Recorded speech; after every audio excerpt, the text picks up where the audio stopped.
The sirens wailed, a mournful cry, swallowed by the Chicago wind. Kahlil clutched the worn leather of his grandfather's journal, the ink bleeding slightly from the dampness of his trembling hands. He wasn't sure what terrified him more, the police lights flashing against the brick walls of his South Side neighborhood, or the knowledge that his older brother, Darius, was the reason they were here again. Darius, the artist with hands that could conjure beauty from the roughest clay, was now known for something uglier. Another arrest, another fight, another disappointment etched on their mother's weary face. Kahlil slipped into the alley, the shadows offering a temporary refuge. He opened the journal, the familiar scent of aged paper grounding him. His grandfather, a Mississippi sharecropper turned Chicago steelworker, had filled its pages with stories of struggle, of defiance, of the enduring power of hope. Kahlil's own life felt increasingly hopeless. The pressure to succeed, to escape the cycle of poverty and prejudice that had trapped generations of his family, felt crushing. School was a battlefield where he had to constantly prove his intelligence, his worth. The predominantly white teachers seemed to expect him to fail, and the other students treated him with a mixture of fear and disdain. He dreamt of becoming a journalist, of telling the stories of his community, of giving voice to the voiceless. But how could he, when his own voice felt so muffled, so insignificant? Turning a page, Kahlil found a passage underlined in his grandfather's shaky hand. The strongest steel is forged in the hottest. He closed his eyes, the words echoing in his mind. Fire. Right now, his life felt like one big inferno. The next day, Kahlil walked into school with a new resolve. Mrs. Davison, his English teacher, called him to her desk after class. Kahlil, she began, her tone surprisingly gentle. I see your potential, but your performance not reflecting it. He braced himself for the usual lecture about his attitude, his lack of focus. But instead, she handed him a flyer. There's a citywide writing competition. The theme is resilience. I think you should consider entering. He stared at the flyer, the word resilience jumping out at him. It was the same word that echoed from his grandfather's journal, the word that defined his family's history. He took the flyer, a flicker of hope igniting within him. He started writing that night. He wrote about Darius, about his wasted talent, about the anger that simmered beneath his brother's artistic surface. He wrote about his mother, who worked tirelessly at two jobs to keep their family afloat, her strength a constant source of inspiration. He wrote about his grandfather, whose stories of survival in the Jim Crow South were a testament to the enduring human spirit.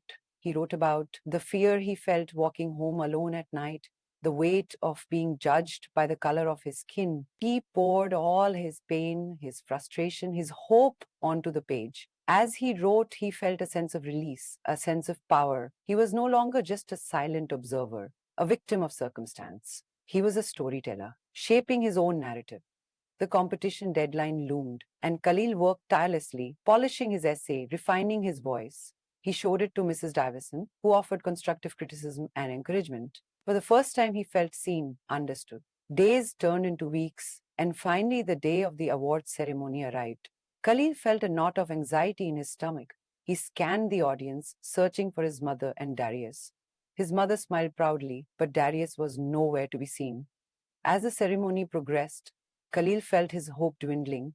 Then the announcer called his name, and the winner of the first prize in the resilience category is Kahlil Jones. He walked to the stage, his legs feeling like jelly. He accepted the award, a framed certificate and a scholarship to a writing program. He looked out at the audience, his heart swelling with gratitude. After the ceremony, his mother rushed to embrace him. I'm so proud of you, Kahlil, she whispered, tears streaming down her face.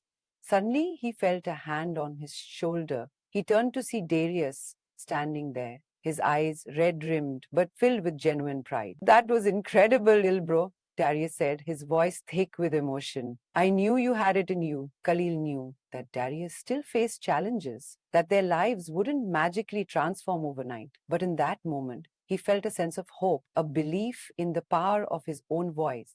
The scholarship allowed him to attend writing workshops where he honed his skills and found a community of fellow writers. He continued to write about his experiences, about the struggles and triumphs of his community. One day, he received a call from a local newspaper. They had read his winning essay and wanted to offer him an internship. Kahlil accepted without hesitation. He started by writing small articles covering local events and community news, but he yearned to tell bigger stories to expose the injustices that plagued his neighborhood. He began investigating a series of suspicious evictions that were displacing families from their homes. He uncovered evidence of corruption and collusion between landlords and city officials. His investigation faced resistance. He received threats. His work was sabotaged, but he refused to be silenced. He remembered his grandfather's words: "The strongest steel is forged in the hottest fire." He persevered, working tirelessly to gather evidence and build his case. Finally, he published his exposés. The article caused a sensation, sparking outrage and calls for investigation. The city officials implicated in the scandal were forced to resign and the evictions were halted. Khalil's work had made a real difference, giving voice to the voiceless and bringing about much needed change. Tyrius, inspired by Khalil's success, began using his art to express his own struggle and to advocate for social justice. He started teaching art classes to underprivileged children, giving them a creative outlet and a sense of hope. Kahlil and Darius, once adrift in a sea of adversity, had found their purpose, their voice. They were no longer just victims of circumstance, but agents of change, forging their own path and inspiring others to do the same. The sirens still wailed in the distance, but now Kahlil heard them as a call to action, a reminder of the work that still needed to be done. He closed his grandfather's journal, the ink now dried and permanent, and stepped out into the night, ready to face whatever challenges lay ahead. He was Kahlil Jones, and he was a storyteller. And he had a story to tell. The city needed to hear it.